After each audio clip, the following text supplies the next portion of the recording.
A mí me corresponde empezar con una presentación de Leonardo Padura, que me resulta difícil de sintetizar, y con otra autopresentación que me resulta incómoda. Leonardo Padura es más que conocido, sobre todo hay que suponer que quienes se conecten a esta charla lo conocen sobradamente, pero diré lo que yo pienso de él. Los títulos que le adornan pues son conocidos: Premio Princesa de Asturias de las Letras 2015, autor de una extensa y muy cualificada obra literaria que tiene una vertiente policial y otra vertiente de ficción no policial. La primera protagonizada por este personaje atípico del comisario Mario Conde, y la segunda multitemática. Pero vamos, para decirlo mucho más corto y abreviadamente, diré que para mí es el mejor escritor cubano vivo. Y en cuanto a mí, pues supongo que los amigos del espacio de Fundación Telefónica me han llamado por mi doble condición de modesto autor de un par de novelas ambientadas en suelo cubano, y también de residente en la isla durante algo más de 5 años. Es decir, por tanto, conocedor relativo, como siempre, ¿no? Porque no se acaba nunca de conocer Cuba, conocedor del lugar. De modo que, si les parece, con esto podemos empezar ya la conversación. Yo la había dividido en 5 apartados, y el primero, que ya es obvio porque se han adelantado todas las personas que han publicado reseñas y entrevistas con Leonardo, que esta es la gran novela, desde mi punto de vista, de la diáspora cubana, ¿no? Y además lo es conscientemente. Antes estaba revisando en el diccionario las entradas de diáspora, he visto que tiene derivaciones de diáspora judía, palestina, africana, armenia, española, china, cubana y recientemente venezolana. Curiosamente, no hay ni una diáspora norteamericana, ni una diáspora británica, ni una diáspora francesa, ¿no? Lo cual señala, de alguna manera, que la dispersión, que diáspora, aparte de dispersión, es sinónimo de dispersión obligada. Entiendo que este es un tema que desde el libro tuyo sobre Heredia vienes contemplando, pero que de alguna manera en este volumen te has volcado sobre él, ¿no? Sí, bueno, muchas gracias, Miguel, a ti por la gentileza de servirme de interlocutor. Yo sé que tienes muchos compromisos, pero te agradezco muchísimo esta posibilidad, y a la Fundación Telefónica por darme este espacio. Es una fundación que yo sé que tiene muchos seguidores, que tiene un trabajo cultural muy importante, y les agradezco muchísimo. Bueno, por supuesto, a mi editorial Tusqués Editores, que ha hecho todo lo posible para que estos encuentros puedan producirse.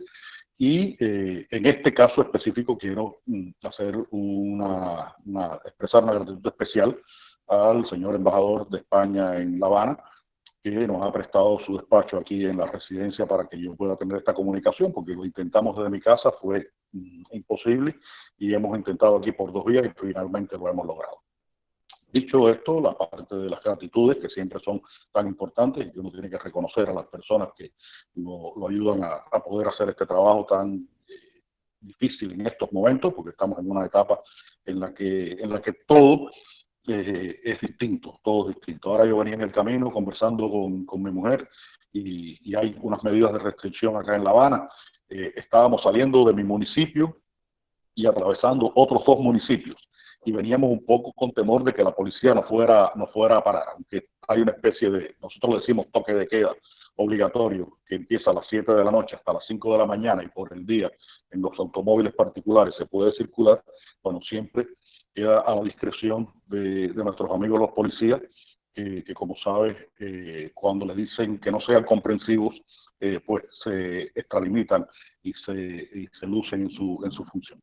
Bien, estoy acá y vamos a empezar la conversación con esta respuesta. Mira, el exilio, el destierro, y al final la diáspora ha sido una constante en la historia cubana. Hay que ver desde qué punto de vista uno ve determinados procesos migratorios, porque posiblemente esa diáspora española que tú encontraste en el diccionario se refiera sobre todo, por ejemplo, a la que se produce después de la Guerra Civil o durante la Guerra Civil. Y no se considera en la diáspora española todo el proceso de descubrimiento, conquista, colonización de América, en el que vinieron estos tantos españoles y dieron lugar a lo iberoamericano. Acá en Cuba específicamente hay una gran migración española que se produce incluso después de la independencia de Cuba. Hay un momento en esa década de 1910-1920 en que llegan una enorme cantidad de asturianos y gallegos a Cuba en un proceso que era muy complejo, como es casi todo en Cuba, y como tú dijiste al principio, que cuesta trabajo entender determinados fenómenos de la isla por sus peculiaridades. Y esa diáspora española que llegó a Cuba a principios del siglo, después de la independencia y antes de la Guerra Civil, la independencia de Cuba, el 98, como todo el mundo sabe, la Guerra Civil, 36. En esos siglos, en esas décadas, es una emigración que tenía un doble propósito. Por la parte española, venir a buscar mejores condiciones de vida. Y por la parte cubana, aunque suene feo decirlo, es estrictamente así, fue la razón para blanquear el país. Blanquear el país. Este era un país que tenía una gran cantidad de población negra y mestiza, y las élites querían blanquear un poco el país. Y ahí están esos galleguitos y asturianos que llegaron aquí durante esa migración. Pero bueno, como decía, hay una enorme relación entre Cuba y el exilio. Yo lo comento en mi novela, La novela de mi vida, porque el primer cubano que tiene el sentido de que es cubano y expresa ese sentido es José María Heredia, y sale al destierro, sale al exilio por sus ideas independentistas, por su participación en un movimiento independentista en principios de la década de 1820. Y después, a lo largo, por ejemplo, de todo el siglo XIX, varios de los escritores e intelectuales cubanos más importantes viven, y algunos de ellos mueren en el exilio. Heredia murió en el exilio en México en el 39. Salen al exilio en un momento Domingo del Monte y José Antonio Saco, dos de las grandes figuras del pensamiento cubano de esa primera mitad del siglo XX. Sale Cirilo Villaverde, el gran novelista cubano del 19, el autor de Cecilia Valdés. Y vive en el exilio una enorme parte de su vida José Martí, el héroe, el apóstol de la independencia de Cuba. Esa tendencia se mantuvo a lo largo del siglo XX, y después del triunfo de la revolución se producen varias olas migratorias. Hay una primera que se produce justo con el triunfo de la revolución, que son personas que están ligadas a un proceso que tú conoces muy bien, Miguel, que fue todo ese ambiente de represión policial y persecución que se desarrolló en los años 50 con la dictadura de Batista, que llegó a límites bastante sangrientos, y hay algunas de esas figuras que salen inmediatamente. Sale Batista y salen ellos. Batista sale el 31 de diciembre, ellos salen el 1 de enero. Y después empieza a salir la gran burguesía cubana cuando ves que comienza a haber cambios en la sociedad cubana, cambios económicos bastante profundos que se fueron radicalizando con el paso de los años. Después sale la burguesía media, y todo eso recorre la década del 60. Empieza a bajar hasta una clase media baja. Ahí se va uno de mis tíos, el mayor de mis tíos. Era el tío con el que yo iba a ver los partidos de béisbol cuando yo era niño, al estadio de La Habana y a otros estadios de aquí cerca de la casa, porque era el tío Tarambana, que trabajaba poco y siempre tenía tiempo para ir a ver los partidos de béisbol.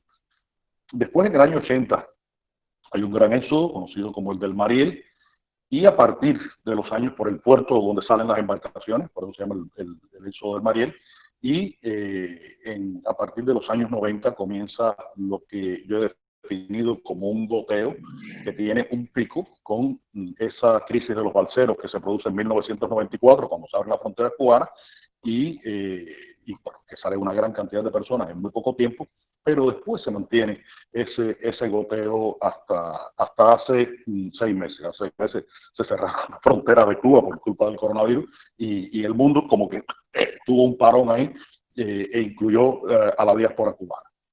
pero sí es cierto que vive una notable cantidad de ciudadanos cubanos de origen, en países como Estados Unidos. Se sabe que en el sur de la Florida hay una gran comunidad, pero también la hay en España, en Madrid, en Barcelona, hay una, y el resto de España, en Galicia, en Asturias, en todas partes hay cubanos. Y hay tantos cubanos por ahí que siempre se hace un cuento de que uno de los conductores de camello en la frontera, en la pirámide de Egipto, es un cubano, que es el que se ha convertido en el líder de los camelleros de, de ahí, Seguro, seguro. de las pirámides. No sé si será cierto o no, pero yo no lo dudo, porque sé que hay 2 cubanos que viven en Groenlandia. Me lo dijo el embajador cubano en Dinamarca. Seguro, seguro. Pero fíjate, hay una particularidad de la diáspora cubana, que tú la recoges además a la perfección en esta novela, que que es cierto que todas las diásporas tienen un componente traumático, pero en la diáspora cubana este componente es verdaderamente desgarrador, ¿no? Y yo quería compararlo con un caso que tú has mencionado de refilón, es decir, incluso más anticipadamente, ¿no? Es decir, tú has hablado de todos los asturianos y gallegos, ¿no?, que repoblaron, que blanquearon en las primeras décadas del siglo pasado, del siglo XX, Cuba, dentro de una política consciente del gobierno, ¿no?, para reducir el peso de la población de color. Pero hay otro caso incluso anterior, que es que leí el otro día, releyendo a Moreno Fraginals, encontré el siguiente dato. España llegó a movilizar durante la última fase de la Guerra de la Independencia, en la última década anterior al final, llegó a movilizar a 346.000 soldados entre jefes, oficiales y soldados rasos. De esos hay constancia de que regresaran a España 146.000. Es decir, que 200.000 se quedaron vivos o muertos en Cuba. Sí. Pongamos que una pequeña proporción muriera. Lo cierto es que se registran en las crónicas de la época cantidad de deserciones de soldados españoles que se quedaron allí tan a gusto. Incluso alguno de ellos, que de ida y vuelta, el padre de Fidel Castro, ¿no? Es decir, que los españoles se fueron para allí, instalaron sus sociedades, que tú reseñas, ¿no?, desde los grandes centros gallego, asturiano, hasta otros más modestos, el balear, el canario y tal y cual. Y bueno, se asentaron, ¿no? Y aquello no se convirtió en un desgarro, sino que forjaron una nueva identidad. Mientras que lo que encontramos en tu novela es un desfile de personajes que nunca llegan a arraigarse. Y ahí es donde surge la pregunta, ¿a qué lo atribuyes tú? Sí, sí. Tienes razón. Hay referencias históricas a ese enorme aporte migratorio de lo que fue el ejército español a la vida cubana, a la sociedad cubana. Ayer leía justamente una afirmación que hacían los anarquistas cubanos antes de la independencia de Cuba, en 1888. Y esto es nada más que para ilustrar lo que me comentabas, y te respondo la parte de la pregunta final.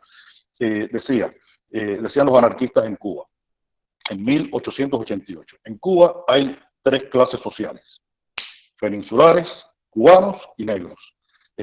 Hasta ese punto llegaba la división de la sociedad cubana, pero en la esencia de esa sociedad el español se integra de una manera muy natural a la vida cubana, porque la mayoría de esos cubanos tenían padres españoles. Es el caso de José Martí, padre valenciano, madre canaria, y como infinidad de casos, y muchos de esos mestizos eran ya hijos de españoles que habían llegado a Cuba y vivían en Cuba. Pero bueno, este desarraigo del exilio cubano tiene un componente que ustedes los españoles también lo conocen, porque pasó con los republicanos que salen al final de la guerra civil, y que el regreso les está vedado, les está imposibilitado el regreso.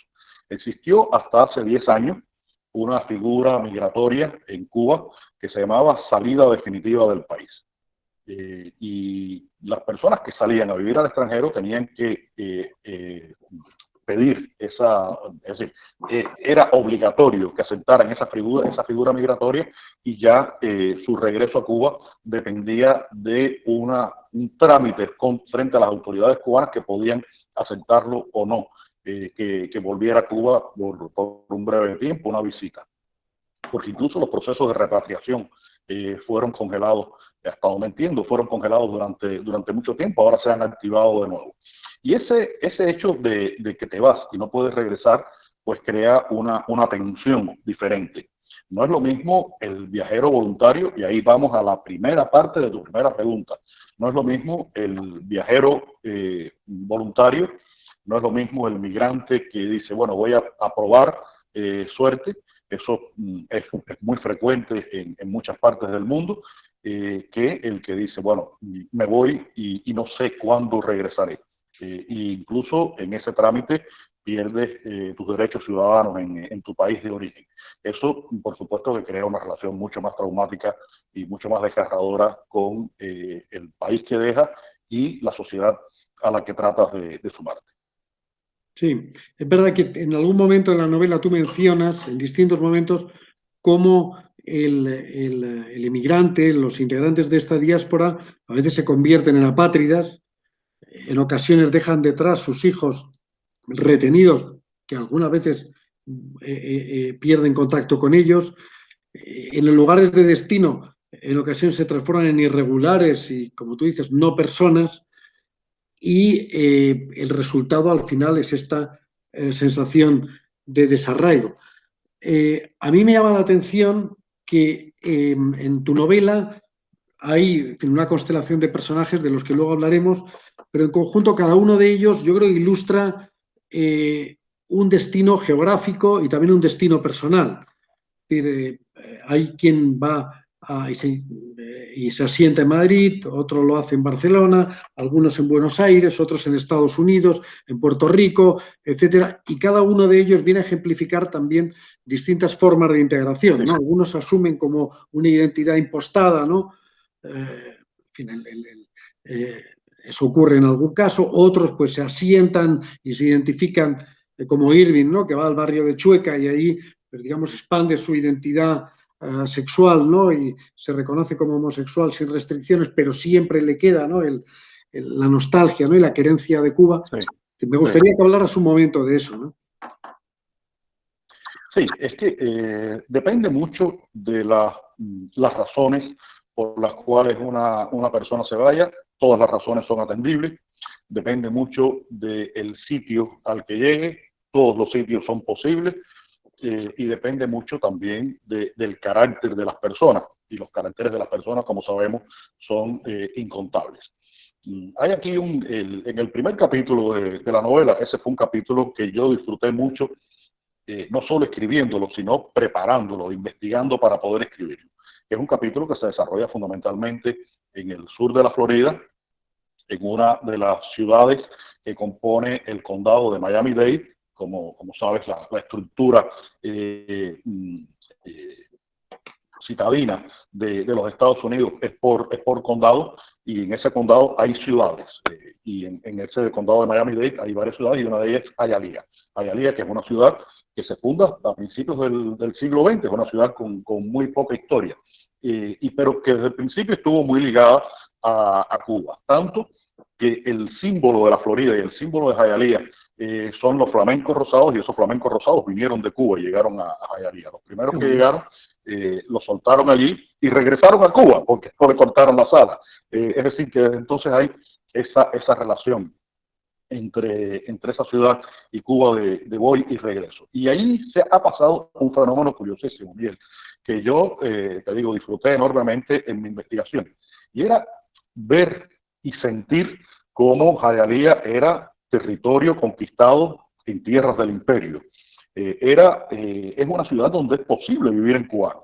La gente vive en cubano, habla en cubano, come en cubano, la barbería es cubana, el alcalde de la ciudad es cubano, el jefe de los bomberos es cubano, y encuentras que incluso a nivel lingüístico hay una preservación de códigos que a veces en Cuba, con la dinámica propia que tiene el idioma, la lengua, van cambiando, pues allí permanecen.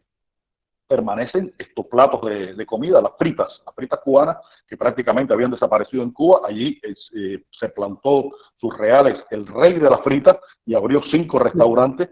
La frita es una especie de hamburguesa más pequeña y mucho mejor que las hamburguesas de McDonald's y de Wendy's y todas estas cosas. Tiene unos componentes que incluso se habla del secreto de la frita cubana, la proporción entre carne de cerdo y carne de res que lleva y tal. Y bueno, y eso me demostró cómo muchas veces la solución para el desarraigo es crear un arraigo a partir de la copia, de la mímesis de ese territorio que se dejó. Y allí me contaban historias que son absolutamente alucinantes. Me decía un médico, por ejemplo, un oncólogo cubano que vive allí, que trabaja allí en el hospital de Hialeah, que atendía a un paciente que, bueno, se le había diagnosticado un cáncer. Y el médico le decía, bueno, el tratamiento que le vamos a poner va a ser, y le decía el paciente, doctor, espérese un momentico, déjeme llamar a mi padrino de santo en Cuba, para que usted le explique a él cuál es el tratamiento, porque él le va a decir de ese tratamiento cuál yo me puedo poner y cuál me recomienda a él. Es decir, que ese hombre seguía teniendo su fe y su mente en Cuba y vivía en los Estados Unidos, iba a hacer un tratamiento médico en los Estados Unidos y posiblemente se iba a morir en los Estados Unidos de cáncer o de cualquier cosa. Y seguía manteniendo esa relación. Eso es posible en una comunidad como esa. Hay otras en las que se rompe ese cordón umbilical, esa relación tan estrecha y vienen esto. Yo hablaba ayer en una entrevista que me hacían que, por ejemplo, conozco escritores cubanos que han ido a vivir a países que no son de lengua española, porque los que van a vivir a España sufren ciertos desarraigos, pero no sufren un desarraigo lingüístico total, solo parcial, porque cuando empiezas a decir autobús en lugar de guagua o coche en lugar de carro o máquina, empieza ya a haber un desajuste en tu norma lingüística, que es como se llama estrictamente este uso que hacemos localmente de los idiomas. Pero la gente, conozco por ejemplo a Mir Valle. Mir Valle vive en Berlín. Para un escritor cubano, entrar y vivir en un mundo con una lengua que ni siquiera es una lengua romance, tiene que haber sido realmente traumático y difícil poder superar ese proceso de adaptación, y el desarraigo, pues mira, los acompaña de una manera muy lógica y muy normal. Hay incluso en el habla cubana algunas expresiones que han asumido una acepción especial, ¿no? En virtud precisamente de este fenómeno migratorio tan intenso y tan raro, que es, por ejemplo, allí en Cuba decir fulanito se va o fulanito se queda quiere decir específicamente que se marcha del país o que se va a quedar en un viaje irregularmente, ¿no? Es decir, en contra de las previsiones, ¿no? Sí, bueno, tú lo sabes. La lengua encuentra soluciones muy rápido a las realidades que va encontrando, porque la lengua es la manera de expresarnos y de entendernos. Y hay códigos que funcionan de una manera muy explícita si tú tienes las claves para entender ese código. Y, por ejemplo, eso de se quedó, fulano se quedó. ¿Dónde se quedó? Se quedó fuera de Cuba. Incluso se llegó a hablar de esos que se quedaban como los quedaditos, porque sí, no era lo mismo viajar ya para emigrar que viajar en una delegación, en un viaje familiar y quedarte. Eran dos maneras distintas de salir al exilio. Y la lengua trató de abarcar esas distintas posibilidades.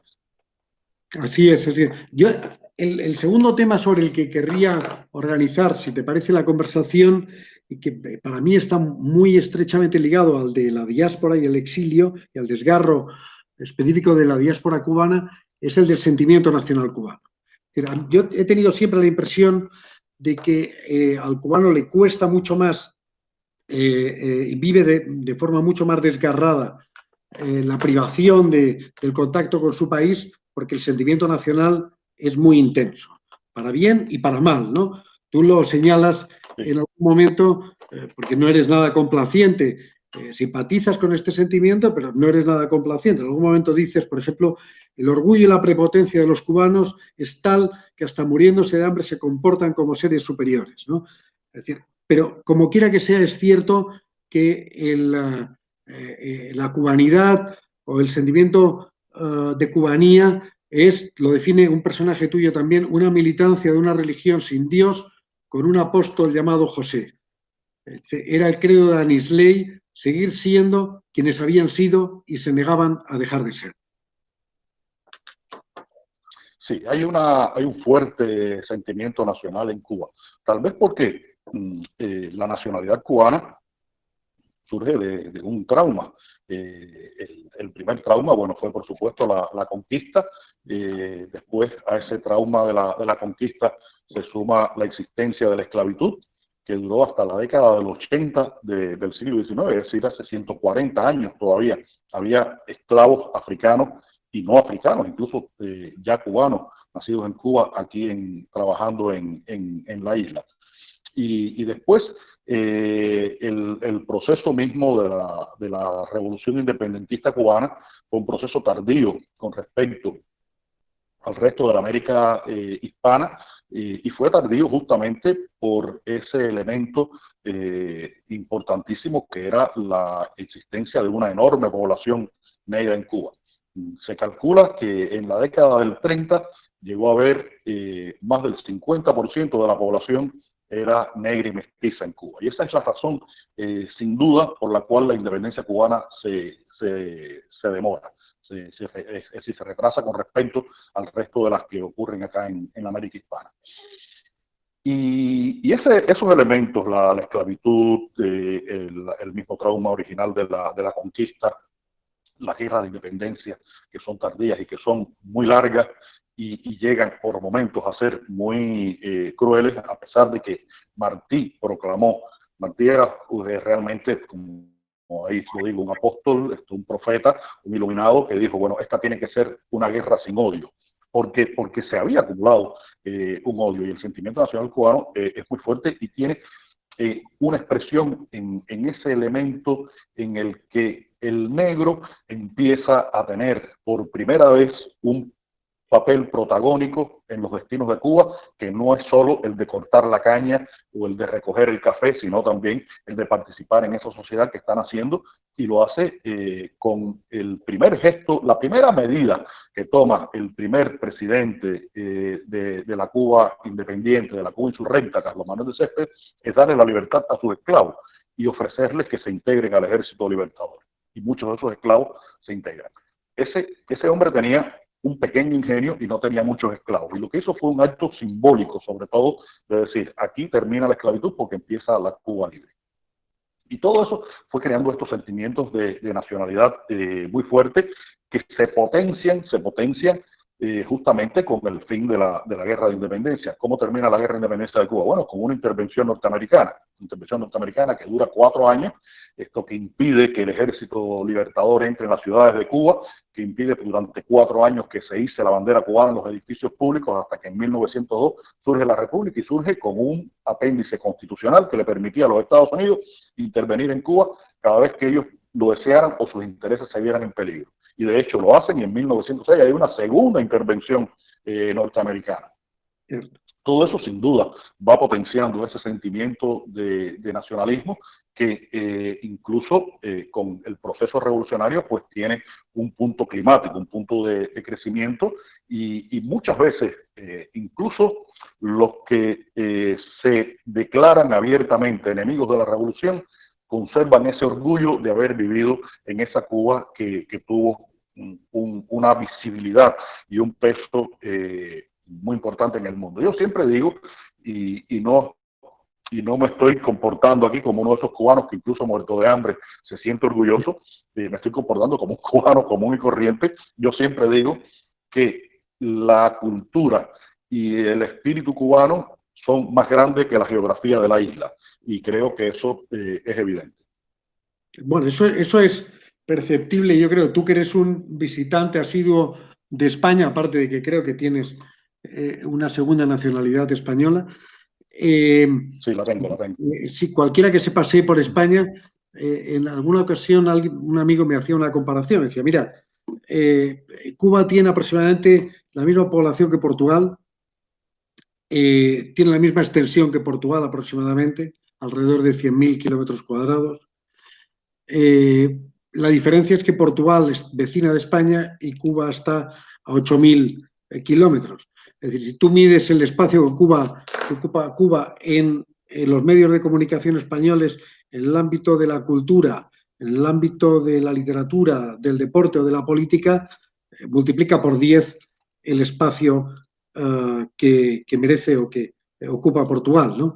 Esto seguramente es producto de una desconsideración, de un menosprecio muy, muy injusto hacia nuestros amigos y hermanos portugueses, pero yo creo que también lo que pone de manifiesto es la enorme proyección de Cuba. Me llama, por cierto, la atención, tú lo dices en algún momento, hablando, refiriéndote a la, entre comillas, tormenta del siglo, dice un personaje, los cubanos siempre tenían algo más grande que los demás, lo cual incluía los atributos sexuales.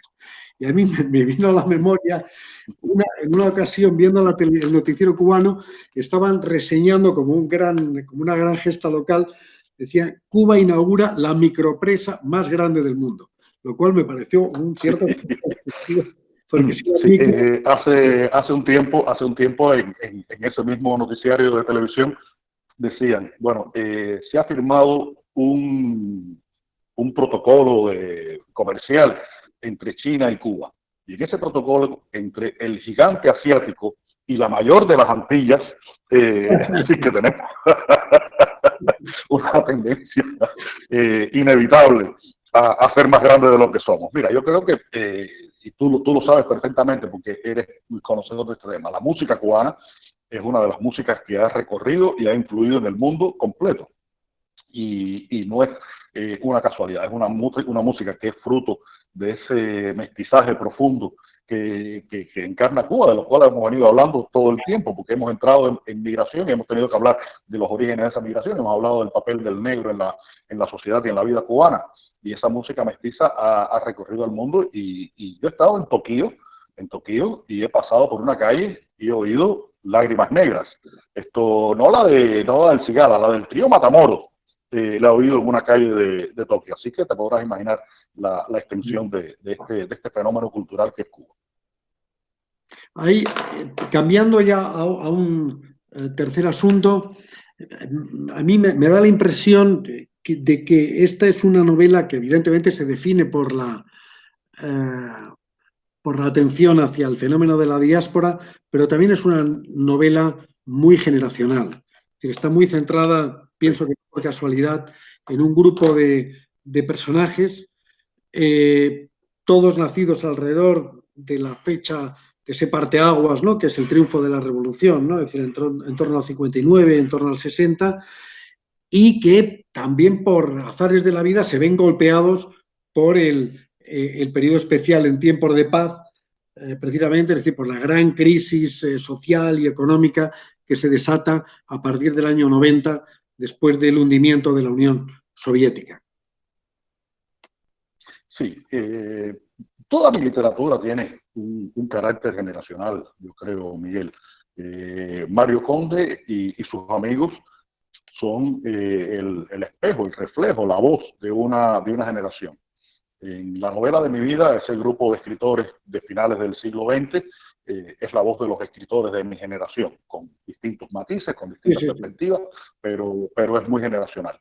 El personaje que recibe y transmite la historia de Ramón Mercader y por tanto la de Trotsky en El hombre que amaba a los perros es un escritor frustrado de mi generación. Siempre hay esa perspectiva porque es una generación que tuvo un desarrollo primero muy homogéneo y creció ya dentro de la revolución, se educó con la revolución. Yo nací en el año 55, en el año 59 yo estaba en mi primer curso escolar en lo que se llamaba el kindergarten, y a partir de ahí empieza a haber transformaciones en el sistema educacional cubano, porque empezó a haber transformaciones en el sistema social, económico y político cubano. Pues hemos pasado por todas las experiencias inimaginables. Con 15 años yo estaba en un campo de caña cortando caña, y cuando cortas caña te das cuenta de lo que tenía que significar ese trabajo en los ingenios azucareros del siglo XVIII y XIX, porque realmente es un trabajo tremendo.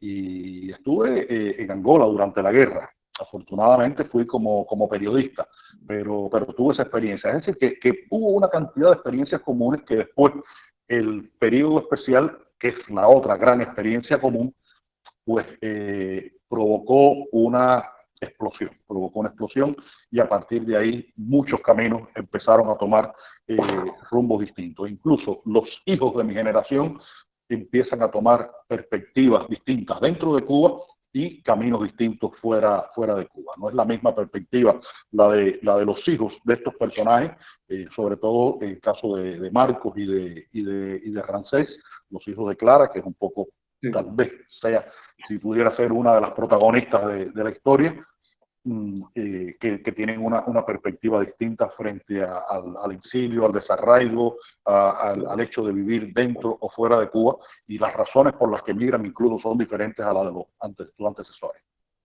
Pero ahí está ese fenómeno visto desde una perspectiva generacional. En este caso hay una cosa importante.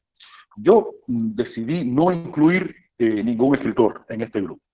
Hay algunas personas con una inclinación artística, hay un diseñador, hay un pintor, pero no un escritor, porque ya creo que había agotado mi cuota de escritores, porque incluso hasta Conde, que era policía, quiere ser escritor, y de hecho ya va escribiendo en las novelas que voy publicando ahora. Y hay, bueno, arquitectos, ingenieros, médicos, como dije, un diseñador, un físico, porque esa es otra característica de esta generación. Es una generación que es una generación universitaria. Mayoritariamente llegamos a la universidad, mayoritariamente nos hicimos profesionales.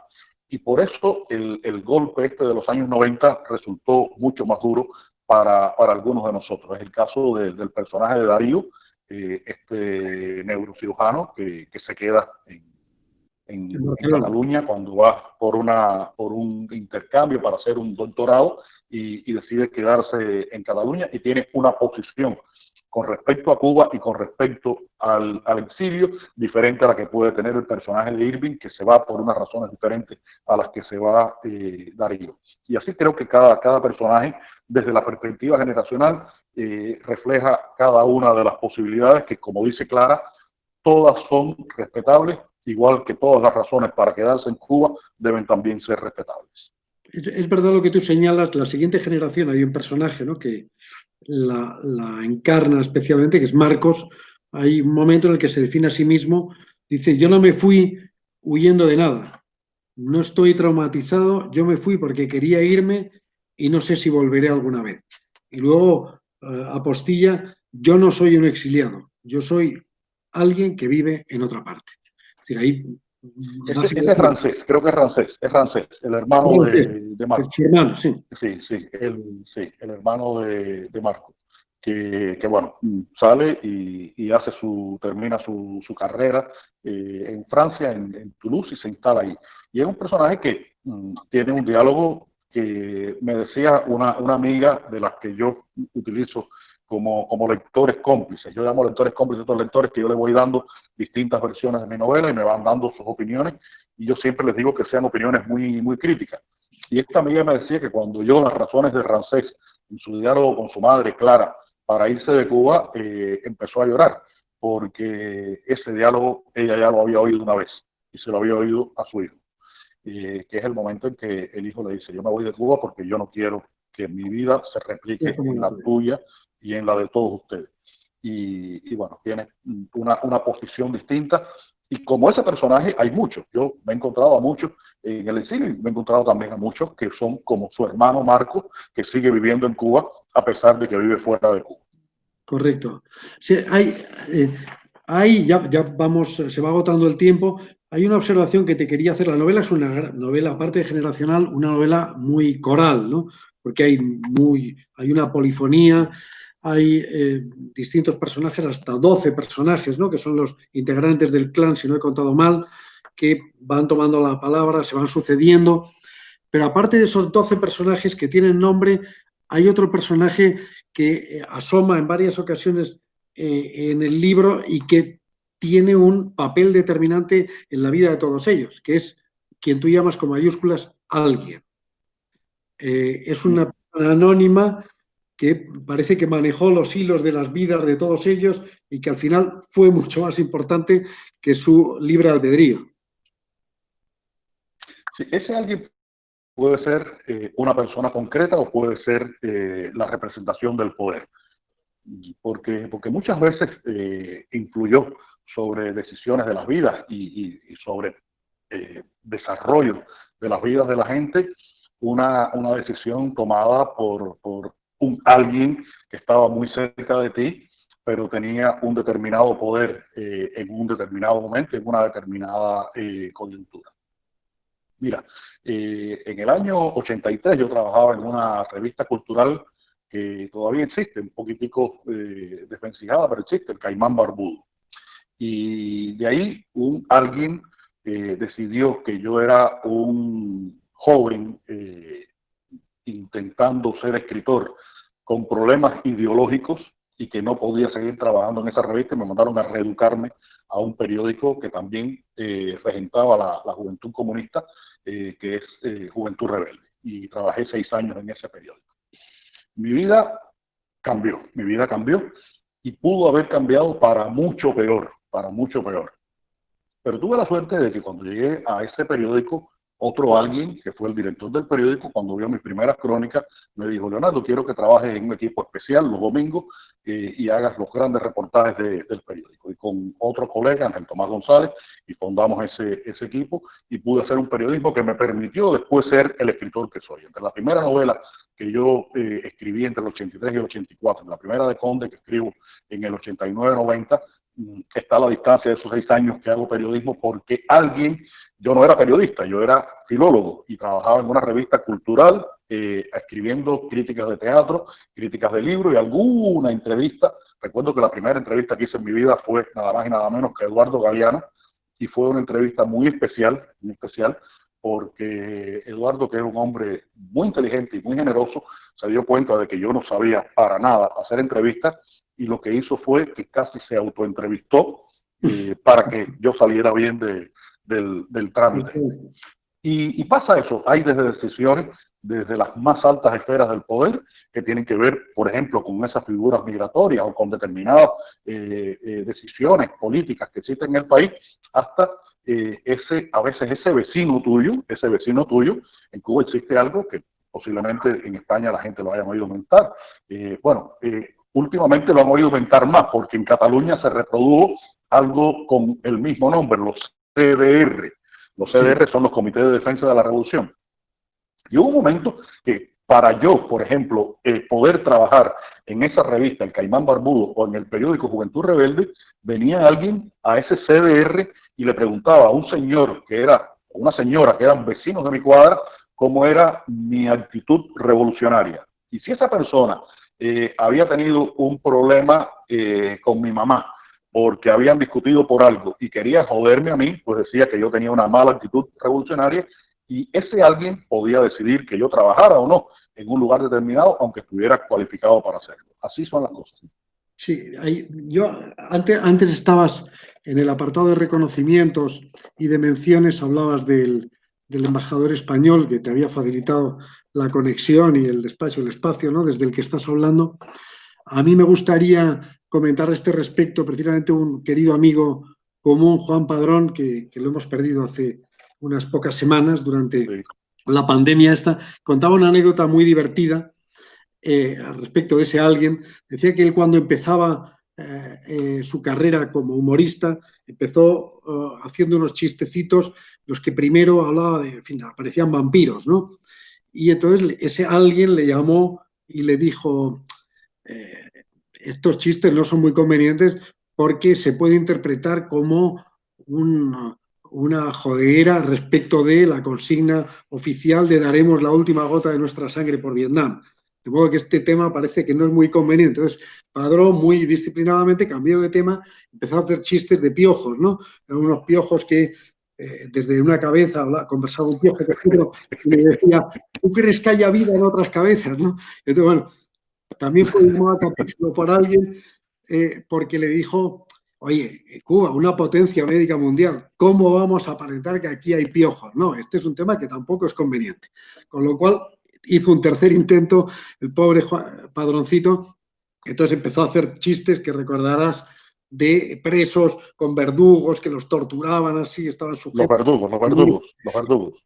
Y entonces le llamó también a alguien nuevamente y le dijo, compañero, es decir, bien se ve que no ha padecido las torturas de la dictadura y tal, no se puede hacer humor con este tema y tal. Con lo cual, Padrón dijo, para el carajo, se acabó. Aquí no hay manera de tocar un solo tema sin que te aparezca alguien que empiece a ponerte cortapisas. Siempre existe esa posibilidad de que alguien que tiene una visión muy profunda de las connotaciones, incluso del arte que tiene tantas connotaciones, pues haga la lectura más increíble, que tú dices, ¿cómo es posible que se haya podido imaginar algo así? Pues eso ocurre y ese alguien puede decidir que tu libro circule o no circule, o que tú puedas pintar vampiros o piojos o verdugos. Así es. Bueno, yo, como estamos ya consumiendo casi todo el tiempo, quisiera hacerte una pregunta técnica, casi profesional, que es, bueno, tu libro me parece monumental, me parece, en el mejor sentido de la palabra, un auténtico culebrón, ¿no? En el que se mezclan hilos narrativos con una profundidad enorme, aparecen y desaparecen personajes caracterizados maravillosamente, a los que vas echando de menos, a los que luego recuperas. Yo siento una curiosidad sobre el proceso de escritura. ¿Qué técnica has utilizado? ¿Tú has escrito el libro en el mismo orden en el que nos lo encontramos los lectores o ha sido un orden distinto y has organizado luego los materiales? Está escrito justamente en el orden en que quedó en la novela. Esta novela tiene 10 capítulos y en cada capítulo hay uno o dos personajes de ese grupo que tienen un papel más protagónico. Está narrada en tercera persona, una tercera persona que se acerca a la perspectiva de ese personaje y desde ahí ve el desarrollo de los acontecimientos o sigue a ese personaje de una manera más cercana. El capítulo segundo ocurre en el año 1989 y principios de 1990, el fin de año del 89 y el cumpleaños de Clara en enero de 1990, y yo sabía lo que pasaba en ese capítulo, era lo único que yo sabía de la novela. Y como sabía lo que pasaba ahí, pues escribí el primer capítulo para llegar a ese segundo. Escribí el primero con Marcos y Adela en Hialeah, fundamentalmente, y con una revelación que le cambia la vida a Adela y que le da el impulso dramático a la novela. Entonces escribí el segundo capítulo donde se presenta a Clara y se presenta a Elisa y se presenta al resto del grupo, y ahí me asomé al vacío, Miguel. A partir de ahí empecé a pensar capítulo a capítulo cuál debería ser el personaje que debería desarrollarlo y hasta dónde desarrollarlo y dónde desarrollarlo. Esa primera versión me llevó un año de escritura. Me llevó un año de escritura, fue una escritura muy complicada porque es una estructura en la que tienes que saber exactamente qué dijo un personaje en un momento determinado para que actúe en consecuencia en otro momento determinado que puede ser 20 años después. La historia empieza en el 89 y termina en el 2016 cuando se anuncia, cuando se produce la visita del presidente Obama a Cuba. Ya se produce la visita del presidente Obama a Cuba. Y entonces, después de escrita esa primera versión, pues ya empieza el trabajo realmente de novelista. Porque el primero es el trabajo de fabulador, de contar esa historia, de poner estos personajes en movimiento. Entonces ya empieza el trabajo de novelista, donde empiezas a tener mucho más cuidado con el lenguaje, con las propias caracterizaciones de los personajes.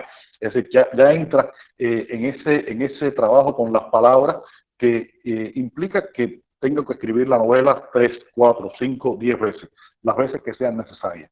Y en el medio, sobre todo a partir de esa segunda versión, ya empiezo a consultar con esos lectores cómplices. El primer lector cómplice es mi mujer, Lucía, que es el más despiadado de mis lectores. Es la que no tiene ningún otro compromiso con el libro que no sea que el libro sea lo mejor posible, y me dice los horrores más grandes que te puedas imaginar y que pueda uno resistir sin coger por el cuello a la propia mujer. Pero me dice todas las cosas y yo se lo agradezco muchísimo. Yo creo que la dedicatoria que digo, este libro ni otros hubieran existido sin ella, es absolutamente justo y necesario. Y van estos lectores diciéndome apreciaciones sobre la novela.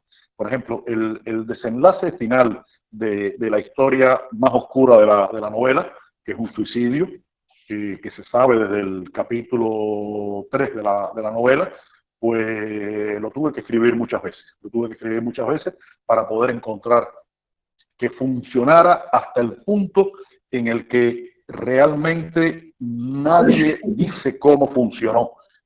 O hay tantas versiones que el lector cree que sabe cómo funcionó, pero realmente no se sabe qué ocurrió en esa azotea la noche en que este personaje se suicida. Y entonces, bueno, eso es un trabajo ya de un cuidado milimétrico que va ocurriendo después de que la novela esté escrita, de que la historia esté escrita y que la novela está sentada en un estilo, en una manera de expresión que uno considera adecuada.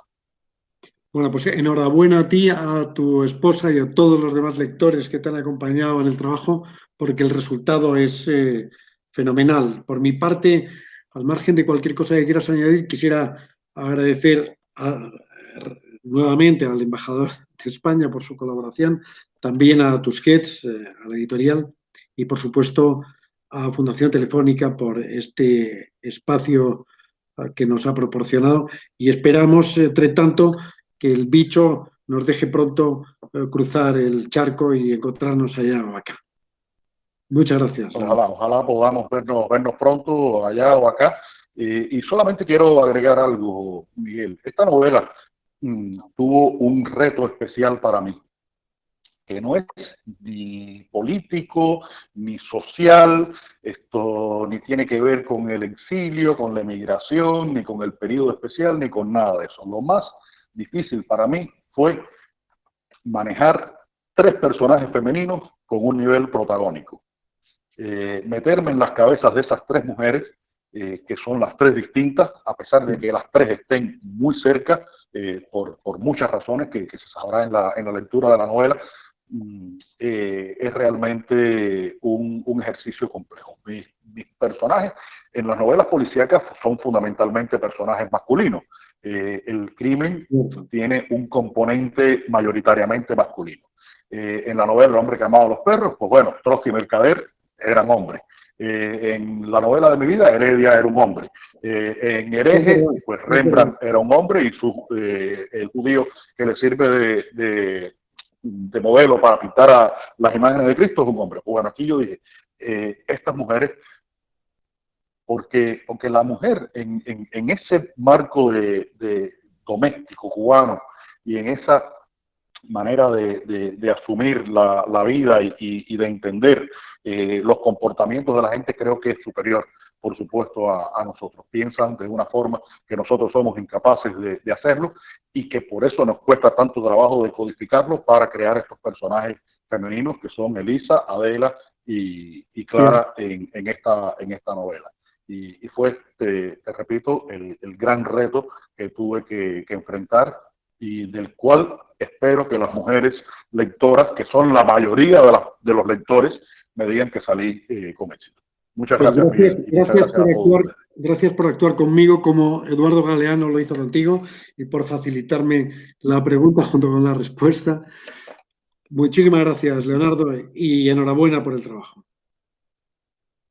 Gracias, muchas gracias. Buenas tardes.